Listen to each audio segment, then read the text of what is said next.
A sterile hospital corridor, the scent of antiseptic sharp in the air.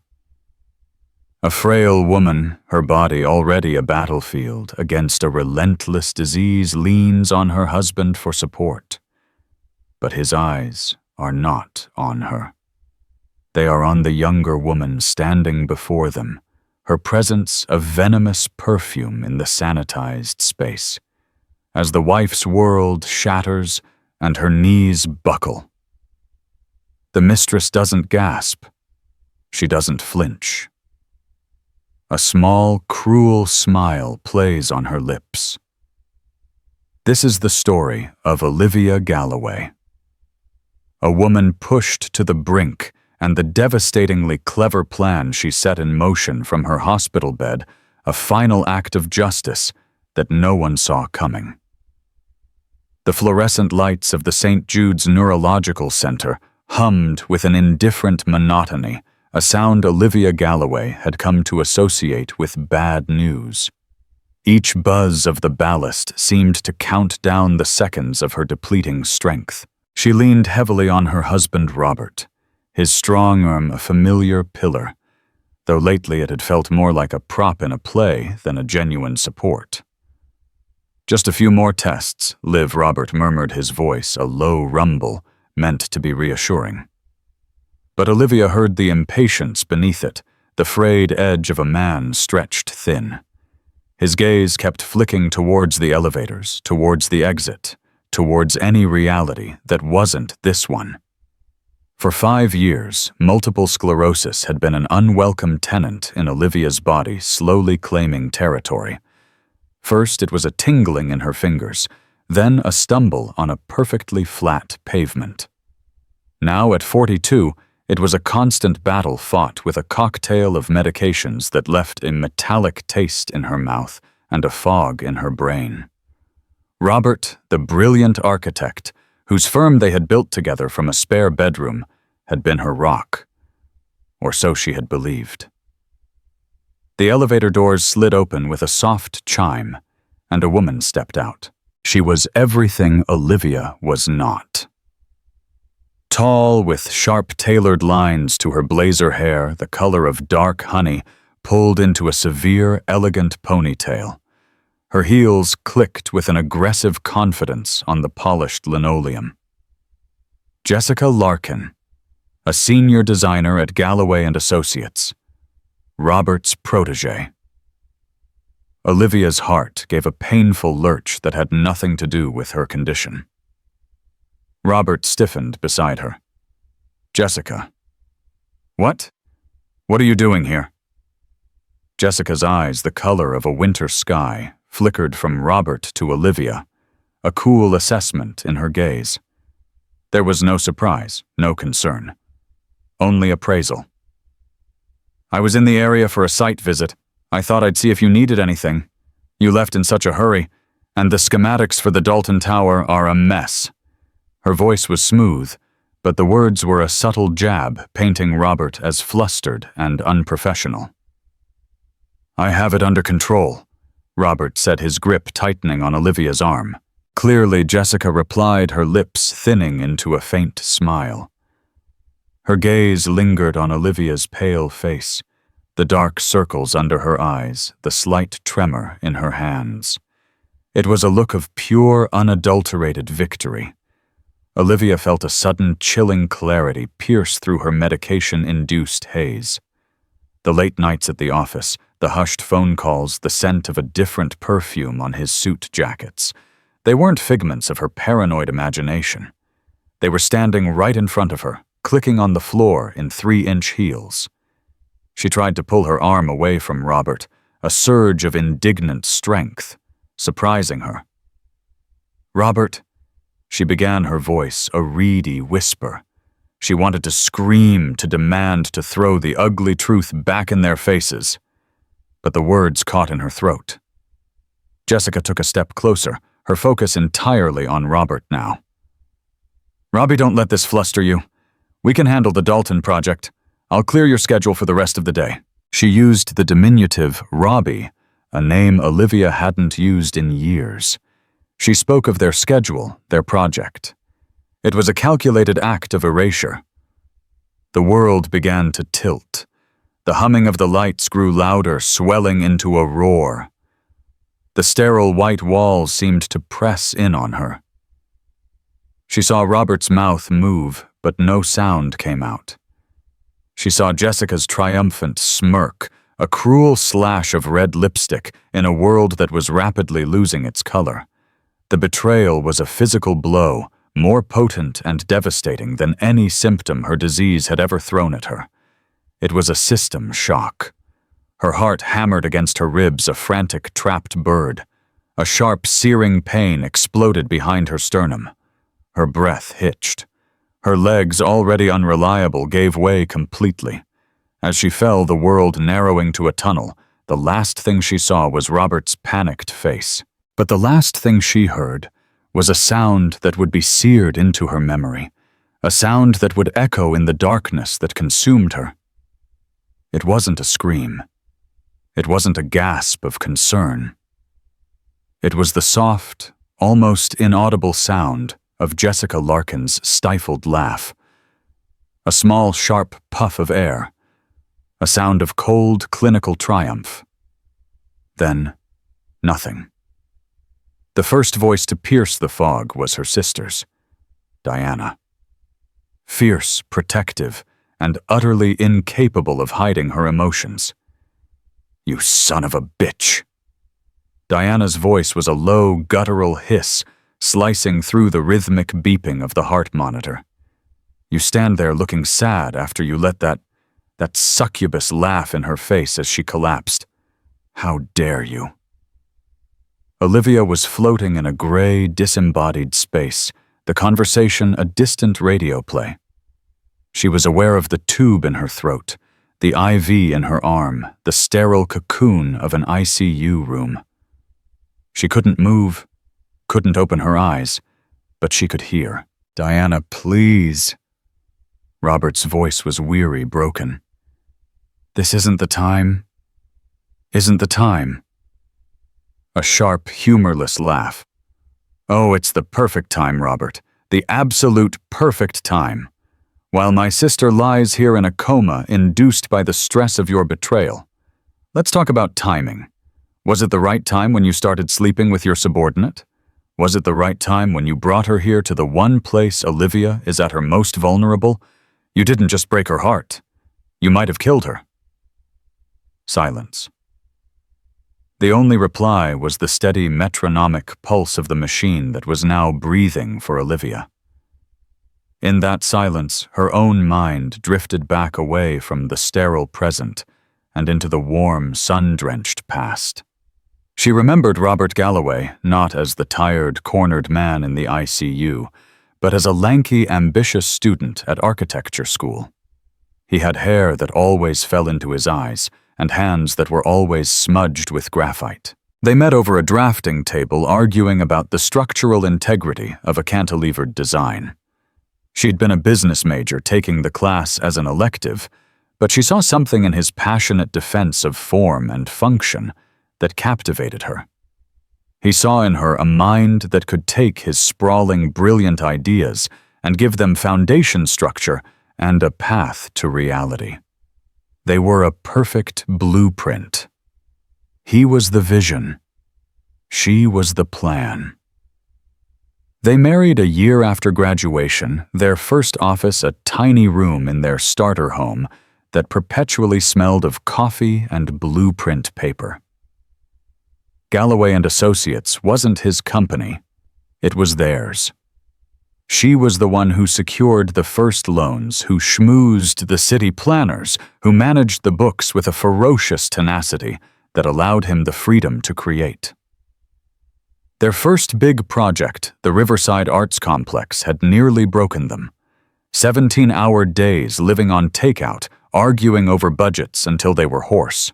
She remembered one night sitting on the floor, surrounded by rejected proposals, both of them ready to quit.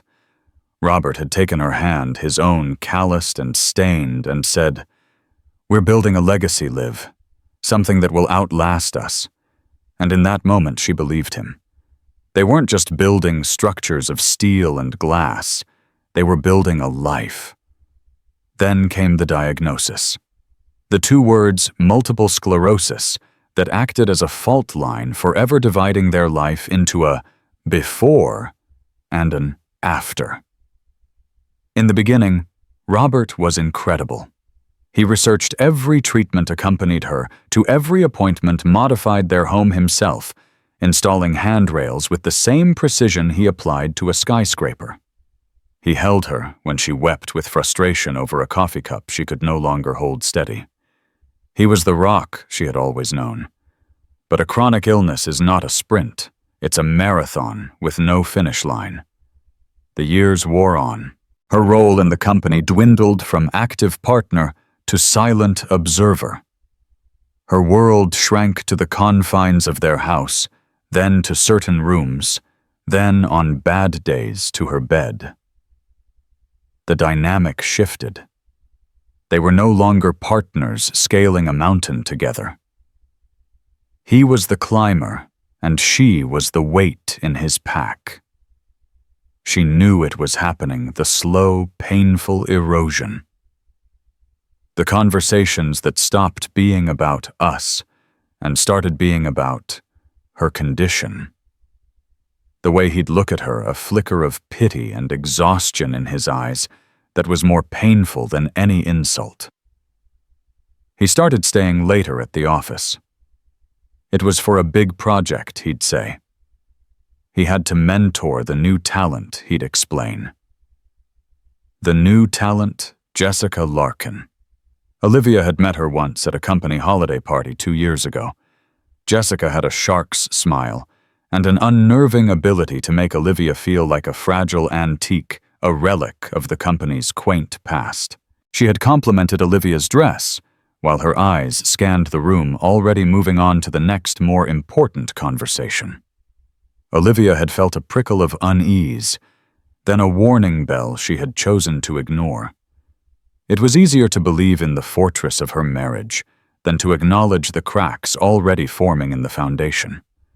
Now, lying in the sterile silence of the ICU, the fortress was in ruins, and the echo of Jessica Larkin's laugh was the sound of it all crumbling to dust. Her sister's angry voice was a shield, but Olivia knew the truth. Robert hadn't just betrayed her. He had let the enemy into the heart of their city, and he had done nothing as it burned. The legacy he had spoken of all those years ago felt like a bitter joke. The only thing that would outlast her, it seemed, was his infidelity.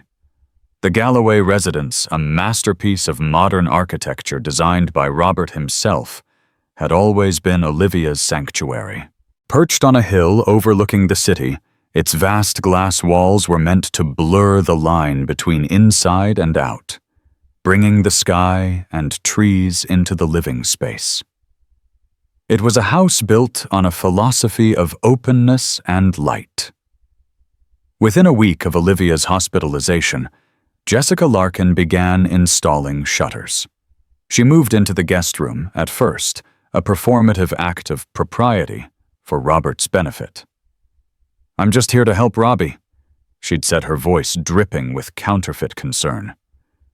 "You shouldn't be alone at a time like this. I can manage the household, make sure you're eating coordinate with the firm." She was ruthlessly efficient. She became the gatekeeper. Friends from Olivia's book club who called to check in were met with Jessica's cool, polite voice. "Robert is resting. It's a very difficult time. I'll be sure to pass on your message."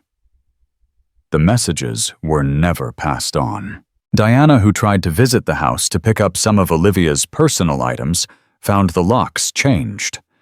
A terse text from Robert followed an hour later. "Jessica has everything organized. Let me know what you need, and she'll have it couriered over." The house began to transform under Jessica's touch, each change a small, deliberate act of erasure. Olivia's collection of hand-thrown pottery vases was replaced by sleek chrome sculptures that reflected nothing. The warm, worn Persian rug in the living room, a piece Olivia had spent months haggling for at an estate sale, was rolled up and banished to the attic, replaced by a stark white shag that showed every footprint. Jessica's conquest was most apparent in the master suite. She started by organizing Olivia's closet. Then her clothes began to appear alongside Robert's. One evening, Robert came home from a grueling day of feigning grief at the hospital to find Jessica in the master bathroom, wrapped in one of Olivia's silk robes, applying a face mask. "It's just so much softer than the guest robes," she said with a dismissive wave of her hand, not even looking at him. "You don't mind, do you?" Robert did mind. A knot of guilt and disgust tightened in his stomach. The robe still held the faint scent of Olivia's lavender and chamomile perfume. For a second, he saw a flash of the woman he had married, her easy laugh, the way she'd wear that exact robe while reading in bed.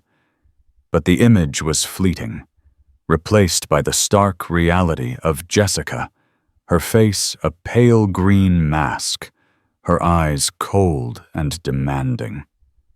"No," he heard himself say. "It's fine."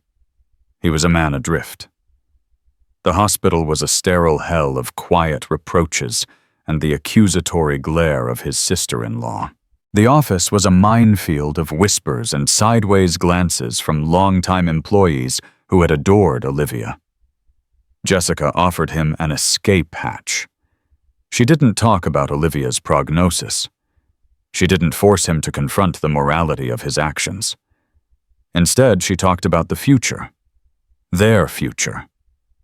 "The board is getting nervous, Robbie," she told him over dinner one night, a dinner she'd had catered because she didn't cook. She sat at Olivia's place at the head of the long oak table. "They need to see strength and stability. We need to land the Nakatomi contract. It's the only way to quiet the noise." She was brilliant, he couldn't deny it. She saw angles and opportunities he missed, clouded as he was by guilt. She was a shark, and in the cutthroat world of international architecture, he was beginning to realize he needed a shark. He had grown soft, coddled by years of success and Olivia's gentle influence. Jessica was sharpening him, forging him into something harder, more ruthless. The true coronation came 3 weeks after Olivia's collapse. Jessica hosted a small gathering at the house for key investors in the Dalton Tower project. She wore a stunning backless black dress. Robert recognized it instantly. It was the dress Olivia had worn to the mayor's gala 5 years ago, the night they celebrated winning the bid for the city library, their last great triumph as a team. Seeing it on Jessica was a physical shock. The dress that had looked elegant and warm on Olivia's frame looked sharp and predatory on Jessica's. It was a declaration. She wasn't just filling a space, she was claiming a throne. As she moved through the party, a glass of champagne in hand, laughing with investors charming the city councilman, Robert watched her. She was magnificent, a queen holding court. His court. In his house. While his wife lay motionless in a hospital bed a few miles away, the thought was a cold stone in his gut. But then Jessica caught his eye from across the room and gave him a slow, proprietary smile, a smile that said, "Look what we are achieving." He looked away, his gaze falling on a framed photo on the mantelpiece that Jessica had somehow missed. It was of him and Olivia on the coast of Italy years ago. They were wind-swept, laughing, incandescently happy. The man in the photo was a stranger to him now. He downed his whiskey in one gulp, the burn in his throat, a welcome distraction from the hollow ache in his chest. He was building a new legacy, he told himself. It was the only way to justify the ruins of the old one. 6 weeks.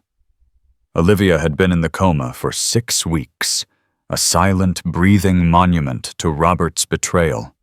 Dr. Matthews, a neurologist with kind eyes and a brutally honest demeanor, called Robert and Diana into his office. The room was small, dominated by a large mahogany desk and shelves filled with medical texts. An MRI scan of a brain was illuminated on a light box behind him, a constellation of shadows and light that meant nothing to them but told him everything. "I'm afraid the news isn't good," Dr. Matthews began, folding his hands on the desk. "The EEG readings show minimal cortical activity. The damage from the initial event, the cardiac arrest brought on by acute emotional distress, was significant.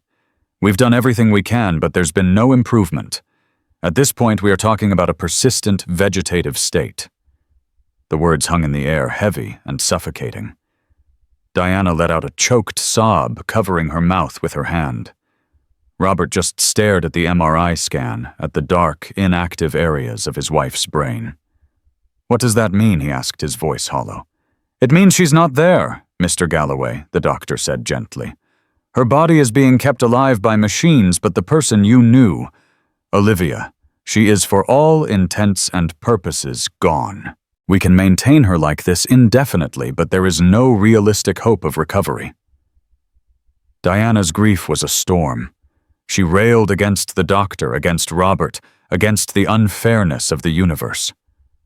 Robert was quiet, his own grief a cold, dense fog. When they left the office, Diana rounded on him in the hallway. "Don't you dare pretend to be sad." She spat, her face pale and tear-streaked. "This is what you and that witch wanted, isn't it? For her to just disappear, to be out of your way." "That's not fair, Diana." He said the words, feeling like ash in his mouth. "Fair," she shrieked, attracting the attention of a passing nurse. "You want to talk about fair? My sister, who gave you everything, is lying in there, little more than a ghost, and you're going home to the viper you installed in her bed. Nothing about this is fair." She stormed off, her sobs echoing down the corridor. Robert didn't go back to Olivia's room. He went to his car and sat there for a long time, the doctor's words replaying in his mind. Gone. No realistic hope of recovery. That night, Jessica was pragmatic. "It's a tragedy, Robbie. A complete and utter tragedy," she said, pouring him a glass of scotch. "But you cannot let it destroy you, or the firm. You have a responsibility to move forward." "Move forward," he scoffed. "My wife is on life support. Your wife's body is on life support." Jessica corrected him softly, placing a cool hand on his neck. Dr. Matthews said it himself. "Olivia is gone. You are shackled to a memory, and it's dragging you down. You need to be practical." Over the next few days, she began to talk about practicalities. Estate planning, power of attorney, the complexities of their shared assets. Galloway and Associates was a private corporation, and Olivia's name was on everything a co-founder with a 49% stake. Her illness had created a legal paralysis that was spooking their investors. "You need to protect the company," Jessica urged. "You need to protect your future." Our future. 2 weeks later, Robert sat across a polished mahogany desk from his longtime lawyer, Arthur Peterson. Peterson was an old-school attorney, a man in his late 60s with a neatly trimmed gray beard and a gaze that missed nothing. He had drafted Robert and Olivia's first partnership agreement on a legal pad 30 years ago. "I want to update my will," Robert said, avoiding Peterson's eyes. Peterson leaned back in his leather chair, steepling his fingers. "I see. And Olivia's condition?" "Unchanged," Robert said curtly. "The doctors say there's no hope." "A terrible business," Peterson said, his expression unreadable. "And what changes did you have in mind?" Robert took a deep breath. "In the event of my death, I want my entire estate, including my shares in the company and all personal assets, to pass to Ms. Jessica Larkin." The silence in the room was profound. Peterson didn't blink. He simply stared at Robert, his calm demeanor more damning than any outburst. "And Olivia, in the unlikely event she were to survive you, a trust," Robert said, the words tasting foul. "Set up a trust for her continued medical care. Sufficient funds to cover any eventuality." It was the solution Jessica had proposed, the one that sounded so reasonable and responsible when she said it. In the sterile quiet of Peterson's office, it sounded like what it was, a pittance, a way to discard a human being. Peterson made a small note on a pad. "Ms. Larkin is your domestic partner now. She is my partner." "Yes." "I see," Peterson said again, the words carrying an immense weight. "Given the delicate circumstances, Robert, and your long history with this firm, I must advise you that this course of action is unusual and potentially open to challenge should Olivia's family, namely her sister Diana, choose to contest it on grounds of undue influence." "Jessica has been my rock through this," Robert said, his voice rising defensively. "She is helping me hold everything together. She deserves to be secure." "Of course," the lawyer said smoothly. He opened a folder.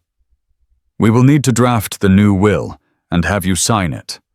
I will also need to review the existing documents, particularly the corporate bylaws and the pre-existing marital asset agreements you and Olivia signed." He paused, his eyes meeting Robert's. Some of those were quite specific.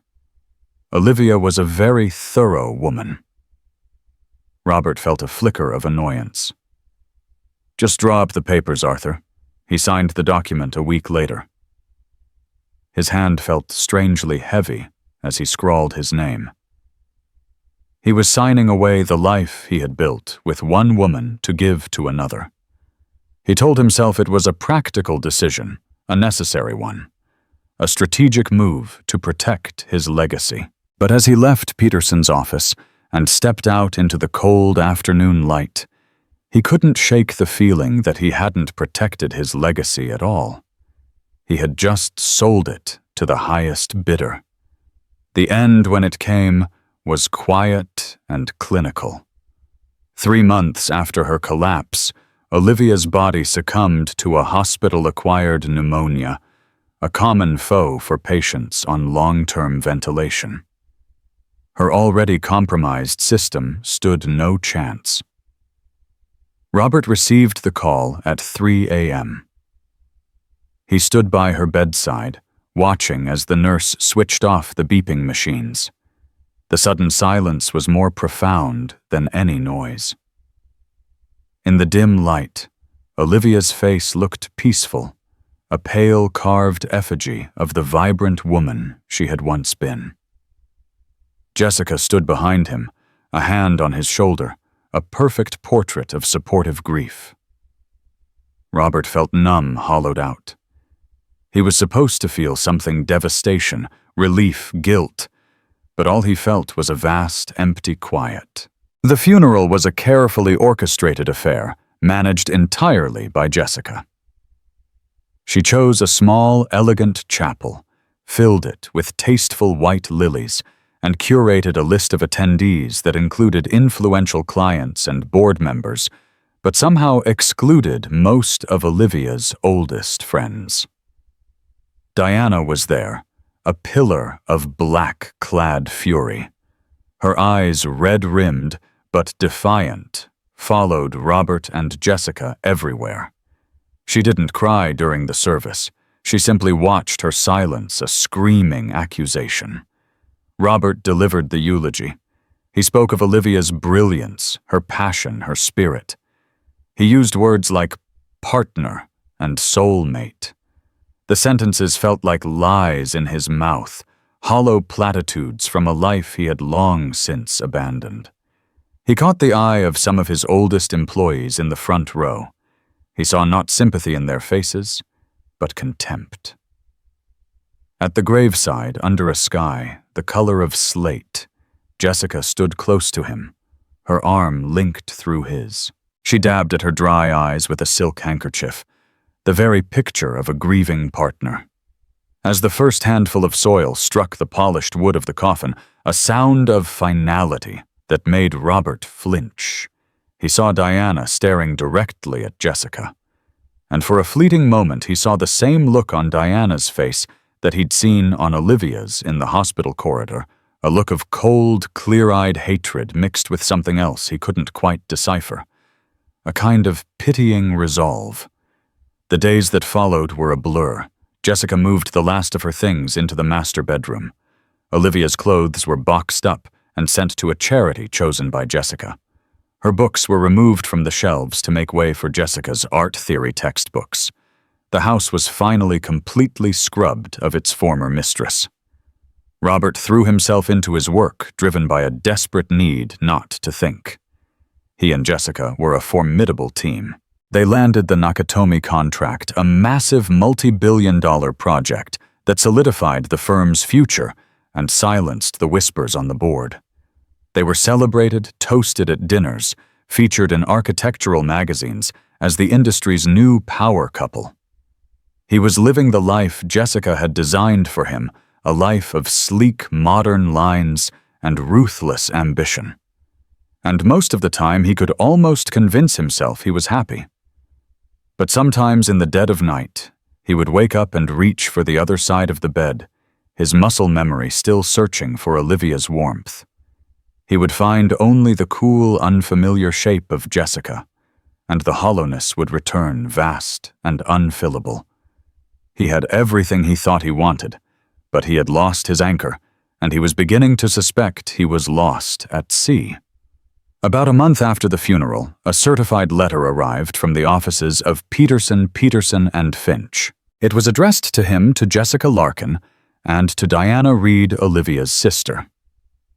It was a formal summons to the reading of the will. Jessica tossed it onto the kitchen island.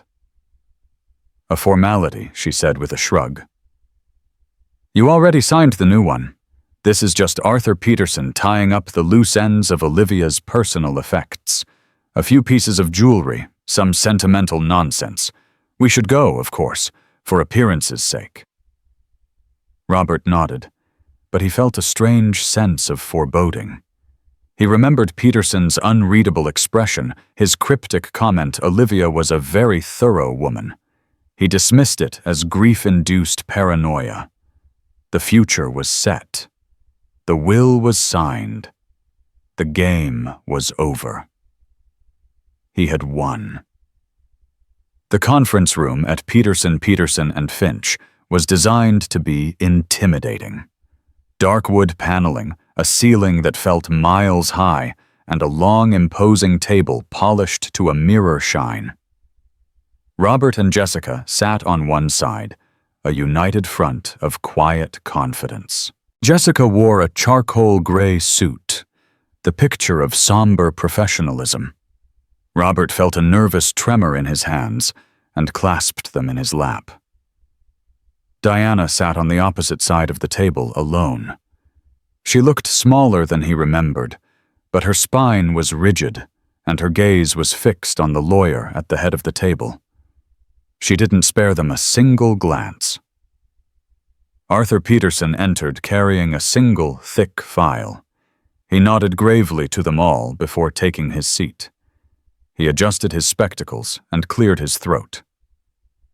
"We are gathered here today for the reading of the last will and testament of Olivia Galloway." He began, his voice formal and devoid of emotion. "As you know, circumstances surrounding her passing were complex. There are, in fact, 2 documents to consider." Jessica shifted slightly in her chair, a flicker of something annoyance crossing her face. Peterson continued. "The first is the most recent will signed by Mr. Robert Galloway, dated approximately 2 months prior to Mrs. Galloway's death." He slid a copy across the table to Robert. "This document bequeaths the entirety of Mr. Galloway's estate, including all shares in Galloway and Associates, to Ms. Jessica Larkin, with a trust established for the care of Mrs. Galloway, should she have survived him. It is a legally binding document signed and witnessed. Jessica allowed herself a small, almost imperceptible smile. She reached over and placed her hand on Robert's arm. The final confirmation. However, Peterson said, and the word hung in the air like a guillotine, that will is contingent upon one thing: Mr. Galloway actually possessing those assets to bequeath. Robert frowned. What are you talking about, Arthur? Of course I possess them. Peterson ignored him, opening the thick file in front of him. I now present the last will and testament of Olivia Reed Galloway. This document was drafted and signed by her 8 months ago. It was witnessed by myself and 2 of my partners, and was accompanied by a full psychiatric evaluation, confirming her sound state of mind. He began to read from the document, his voice a steady, relentless drone. It was filled with legal jargon clauses and sub-clauses, a labyrinth of trusts and holding companies. Robert's attention began to drift until a single phrase snapped him back to reality. And as such, my 49% controlling interest in the private corporation of Galloway and Associates, held in the ORG Trust, shall be immediately dissolved upon my death, with all assets liquidated and transferred. Robert shot bolt upright.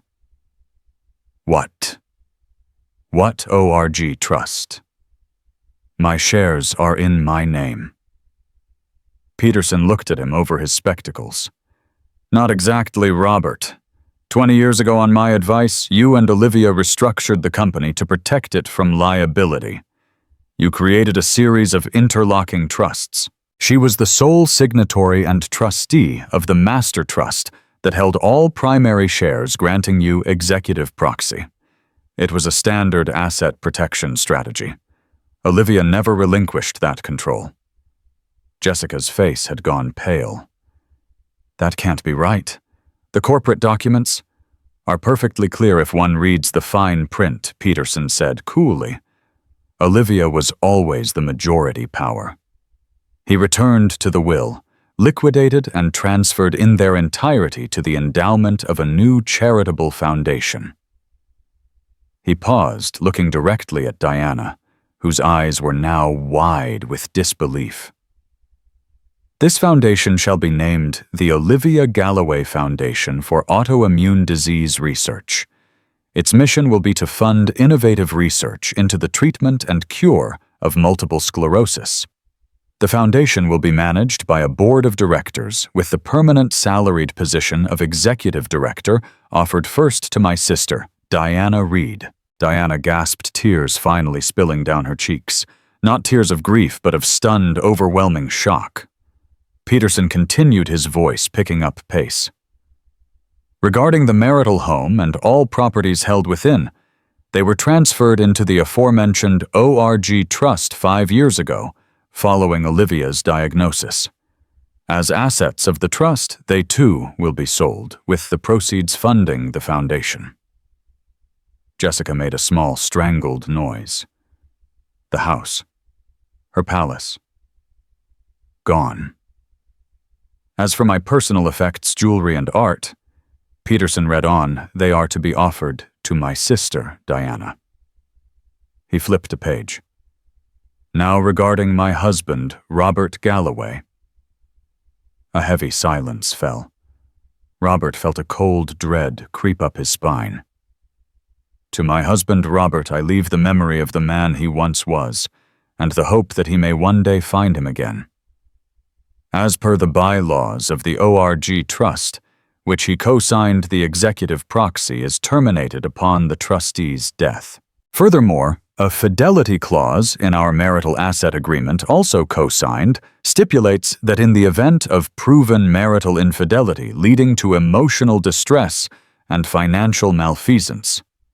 Peterson looked up, his eyes locking with Robert's. All shared liquid assets, bank accounts, and investment portfolios are to be ceded to my estate. The testimony of 2 nurses and my sister Diana regarding the presence of Ms. Jessica Larkin at St. Jude's on the day of my collapse has been notarized and appended as proof. The room was spinning. Robert couldn't breathe. Decades of work, of wealth, of life, evaporating in a cloud of legal jargon. Peterson wasn't finished. He looked down at the final paragraph. His voice was flat, but Robert could hear the ghost of a triumphant smile in it. And finally, to Ms. Jessica Larkin. Jessica, who had been frozen in horror, looked up, a sliver of desperate hope in her eyes. Peterson read the final sentence from Olivia's will to Ms. Jessica Larkin, for her invaluable role in clarifying my husband's character. In my final months, I leave the sum of $1 and my most sincere and heartfelt pity. May she find it more useful than he did. He closed the file with a soft, final thud. The sound of a life's work, a marriage, and a meticulously planned theft, all coming to a dead, silent end. Robert stared at the polished table, seeing not his own reflection, but the laughing, happy face of the woman in the photograph from Italy. The woman he had erased. The woman who from beyond the grave had just erased him. The aftermath was brutal and swift. Peterson, acting as executor, was mercilessly efficient. Within 48 hours, the corporate accounts were frozen.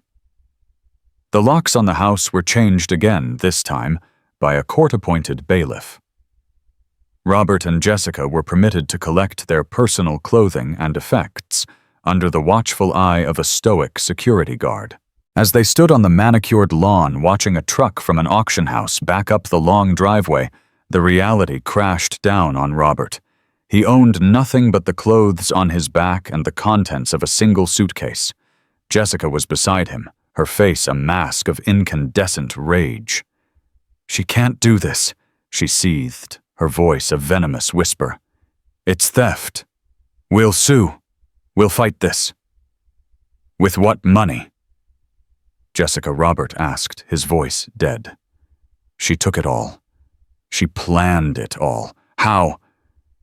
How could she have known the answer to that question was waiting for Diana when she returned to her small apartment? A courier had delivered a package from Peterson's office.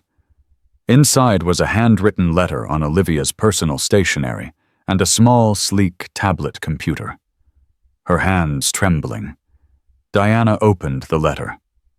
"My dearest Di, if you are reading this, then it means my plan worked, and Arthur Peterson has proven to be as cunning a lawyer as I always knew he was.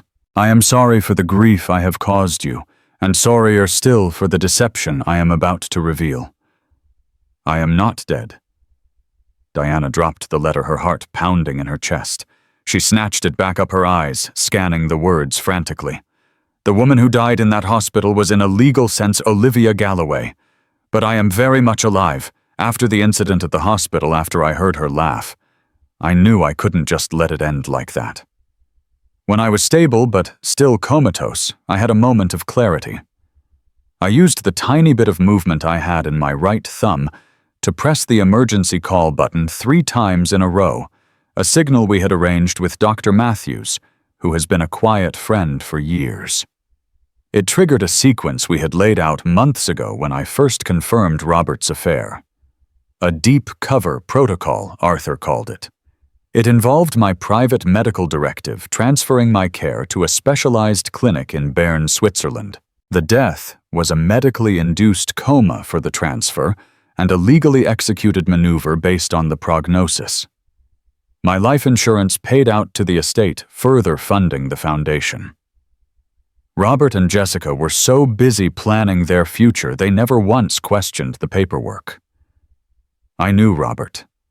I knew his ambition had curdled into greed and his love had withered into obligation. I couldn't bear the thought of him and that woman living in my house, running my company, profiting from my slow demise. So I took it all away. I built that company die.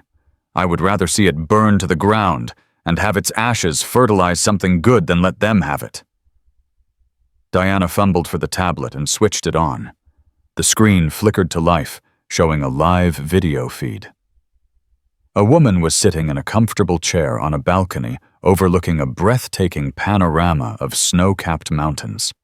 She was pale and thin, sitting in a high-tech wheelchair, but her eyes were bright and clear. She was typing on a keypad with a stylus held in a brace on her hand.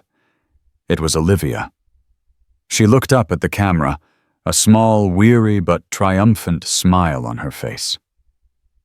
A chat window popped up on the screen. "Hello, sister. Beautiful view, isn't it?" Tears streamed down Diana's face as she typed a reply. "Liv. Oh my God, Liv. Is it really you in the flesh? Or what's left of it? The treatment here is incredible. They're doing things I never thought possible. It's not a cure, but it's a better life. A peaceful one. Robert, Jessica, they have nothing. They have each other. Let's see how long that lasts without the comfort of my money. I watched them, from the beginning.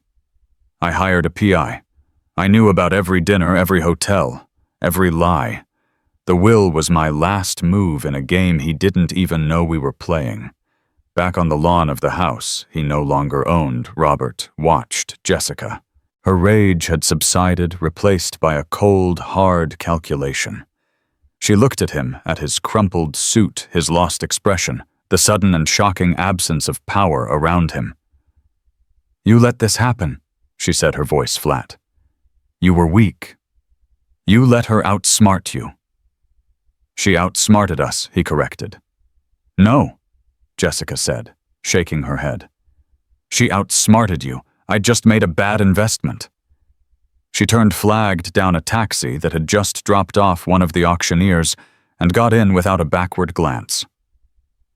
Robert watched the cab pull away, leaving him utterly alone with the ruins of 2 lives he had systematically destroyed. In Switzerland, Olivia watched the sun dip below the Alpine peaks. She had lost her health, her husband, her home, and her company. But in their place, she had found something else.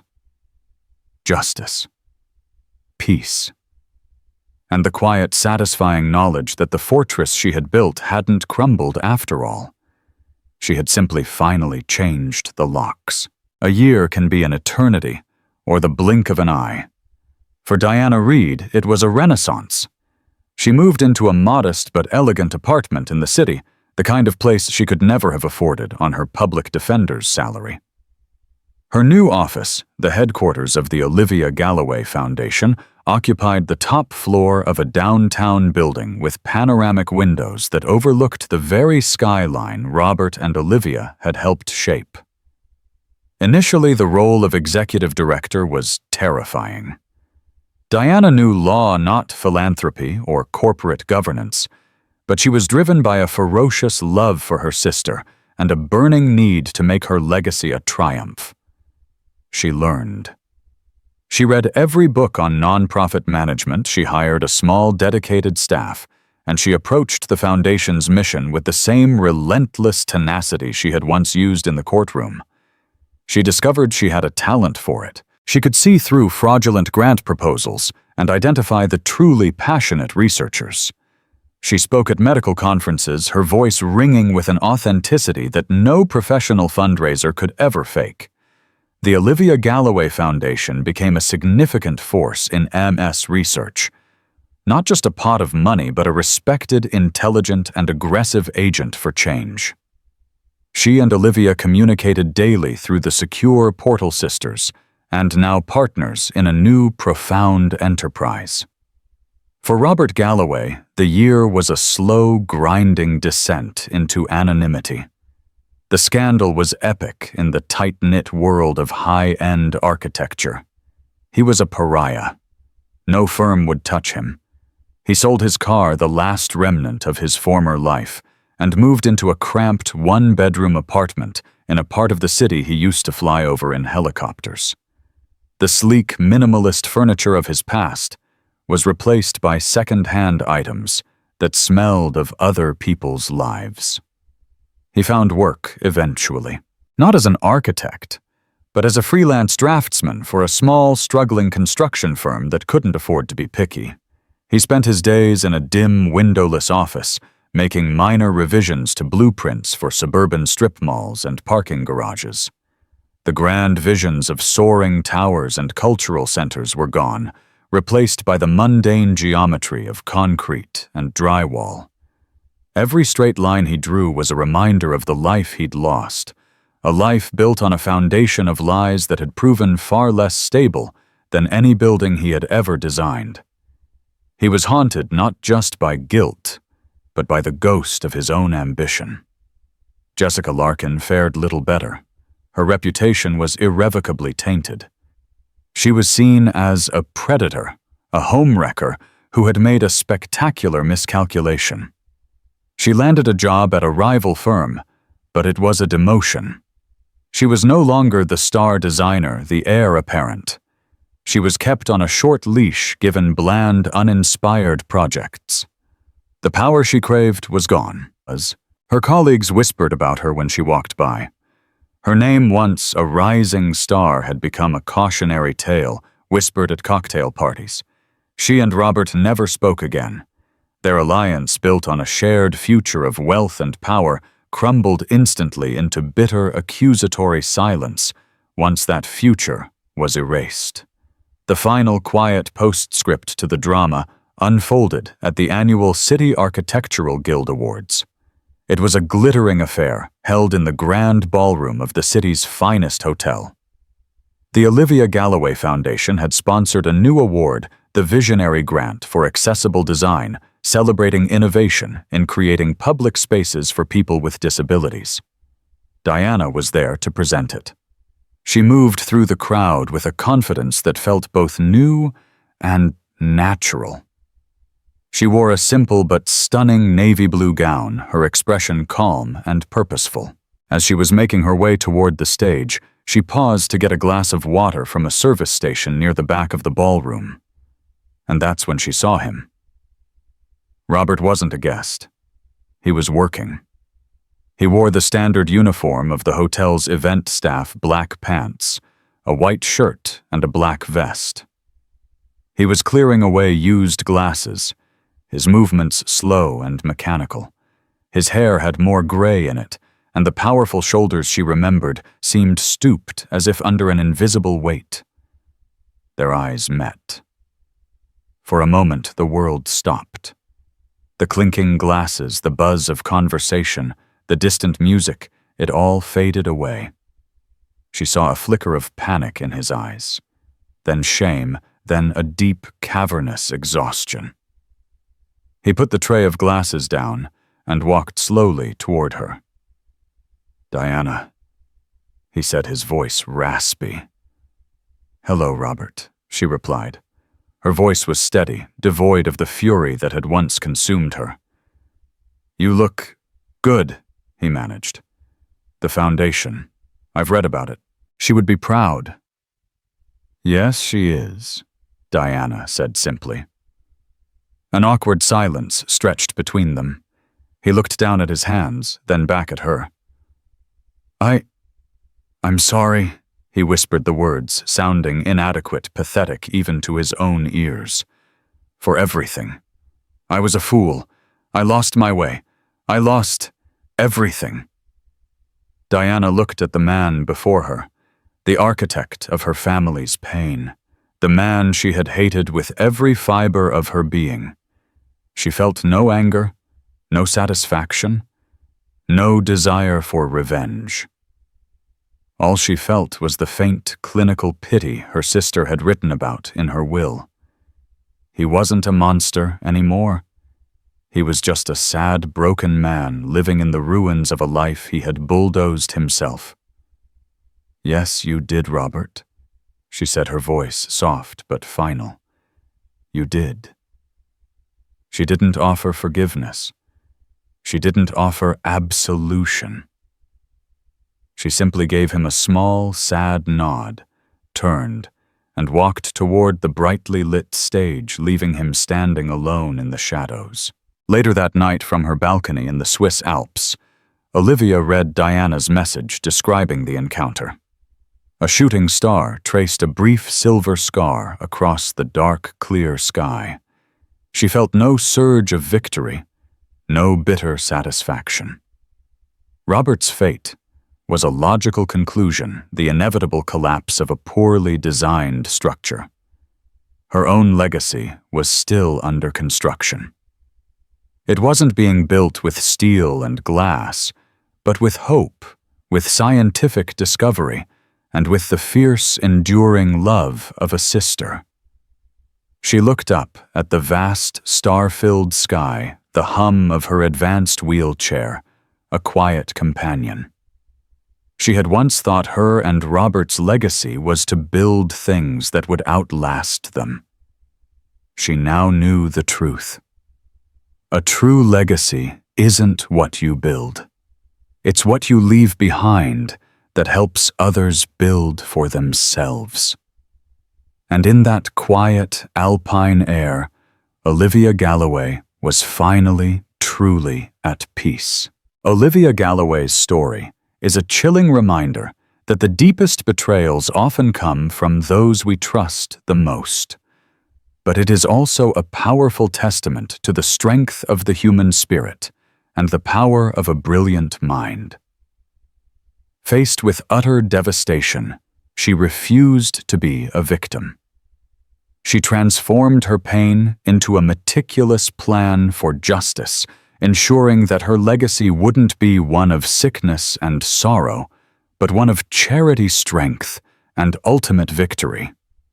Her story proves that even when your body is weak, a sharp mind and an unbreakable will can move mountains, or in this case, liquidate a multi-million-dollar corporation. If Olivia's quiet triumph resonated with you, please give this video a thumbs up and share it with someone who appreciates a story of justice served cold. Don't forget to subscribe and hit the notification bell so you don't miss our next real-life drama. What do you think was the most satisfying part of Jessica and Robert's downfall? Let us know in the comments below.